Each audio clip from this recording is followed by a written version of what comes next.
Dodi Fernanda di Cuek malu-malu. Aduh adik ini mau juga abang yang. Hai Sobat Desen. Welcome to Stay Stella Curhat Baru. This is our first podcast. Selama beberapa menit ke depan, kalian akan ditemani oleh aku, Mina, dan aku, Ririn, serta narasumber keren kita nih, yaitu... Hai semuanya, aku Kinara. Halo semuanya, nama aku Siti Aulia. Baik, jadi ini kan program podcast kita kan yang baru banget nih. Nah, di podcast kita ini tuh kita udah mencakup isu yang benar-benar kita bakal ambil tuh penting banget sih, dan jarang banget diobrolin sama kalangan remaja, ya kan Quina? Benar banget. Jadi topik yang kali ini akan kita bahas yaitu mengenai budaya anti korupsi menurut kacamata anak SMA. Kadang kita mikir kalau misalnya korupsi itu urusan orang dewasa nggak sih? Tapi ternyata korupsi itu bisa tertanam dari kita kecil, bahkan saat masa-masa SMA kita ini. Betul banget tuh Quina. Sebelum itu aku mau tanya dong, menurut kalian pengertian dari korupsi dan dampaknya untuk kita tuh apa sih?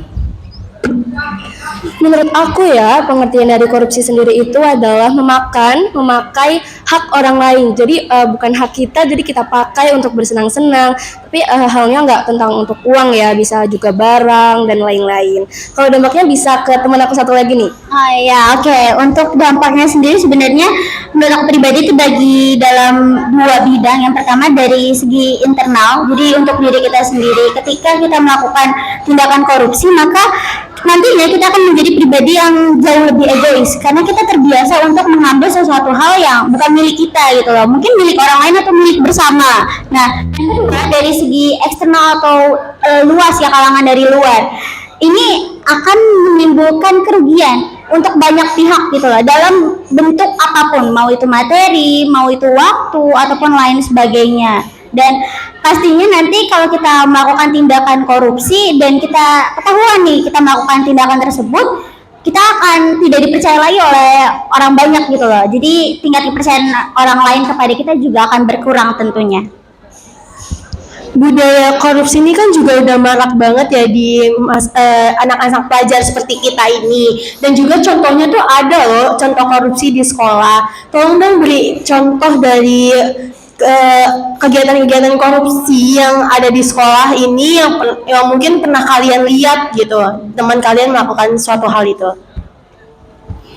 Jadi sebenarnya tindakan korupsi di sekolah ini banyak banget ya teman-teman. Kita bisa jumpain di kantin. Contohnya kita beli gorengan 3, tapi kita cuma bayar 1. Itu adalah salah satu bentuk korupsi kecil gitu. Karena kita memakan hak penjual yang seharusnya tidak boleh kita makan gitu. Kita harus jujur. Maka dari itu korupsi sebenarnya bisa diterapkan dari kita kecil. Jadi berusaha untuk bersikap jujur. Jadi poin penting dari korupsi itu karena adanya ketidakjujuran ya. Ketidakjujuran tuh harus banget kita latih untuk diri kita tuh, untuk selalu senantiasa jujur, mau dari kita kecil sampai mungkin nantinya kita akan punya pekerjaan. Dan nantinya kalau misalnya kita dari kecil emang udah membiasakan untuk jujur, nanti di pekerjaan nantinya kita akan terjauhkan dari korupsi itu sendiri, ya kan? Betul sekali.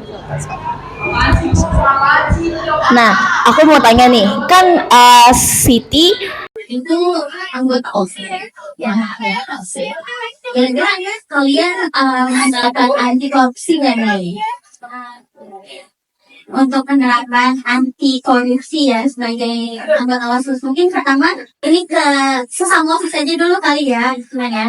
Kalau misalnya kita rapat nih, terus abis itu dijanjikan untuk misalnya tahun 15-25 nanti kalau misalnya kita melebihi datanya lebih dari jam yang telah dijanjikan, pasti ada konsekuensinya kan. Nah, orang-orang yang datang lebih dari jam yang telah ditetapkan atau dijanjikan, nah itu mereka berarti berbuat korupsi, tapi dalam jangka waktu.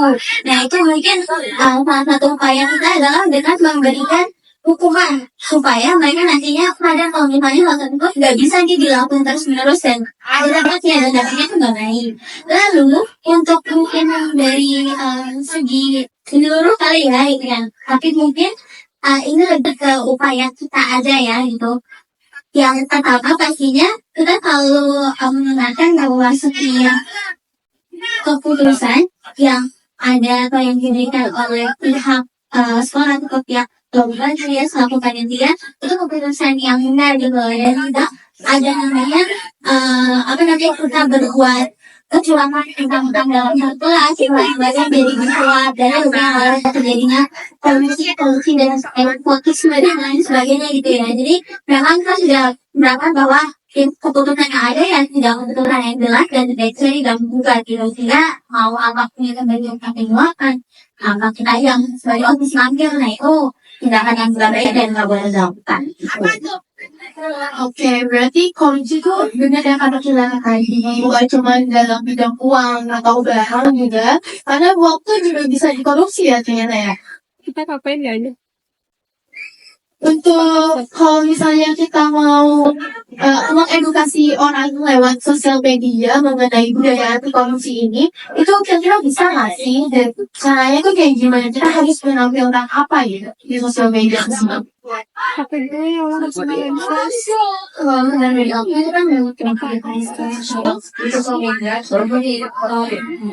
Intinya ada kawan-kawan dari itu. Nah, ada kawan-kawan yang menarik, ada yang juga dari cara kita, ada yang kayak dan video, jadi kayak pengakuan gitu. Jadi pengakuan kalau biasa apa yang kalian pernah lakuin gitu sama ya, nah, bisa digunakan dalam menjalankan kampanye anti itu berawal dari kejujuran bukan kita berawal dari itu gitu.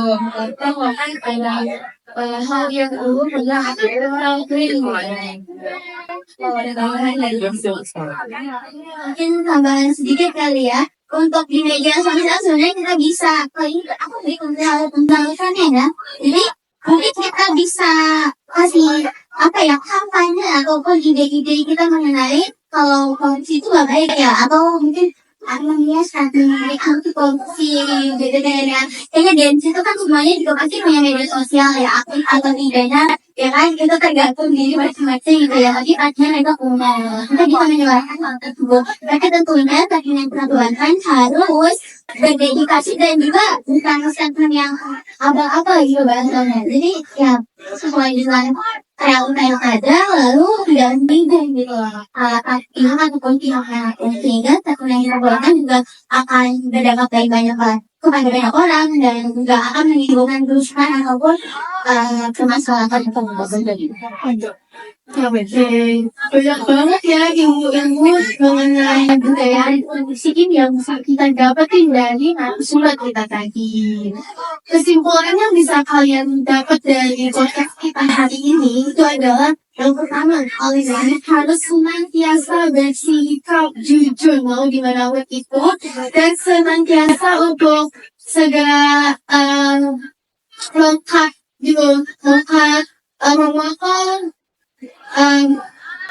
memotong budaya-budaya korupsi sejak kecil gitu. Jadi kayak kalian tuh memudahkan gitu loh. Kalau misalkan kalian pernah ngakuin, kalian jangan ngakuin lagi. Kalau belum pernah, jangan pernah ngakuin. Jangan pernah korupsi dalam hal itu mau itu mau aku waktu satu. kalian juga melakukan kemampuan sendiri dengan itu bukan hanya udah kita kemajuan juga kita sendiri sih. Karena selain kita bakal nggak dapat kita hayalan yang lain, bahkan juga bakal dapat satu lagi Bener banget.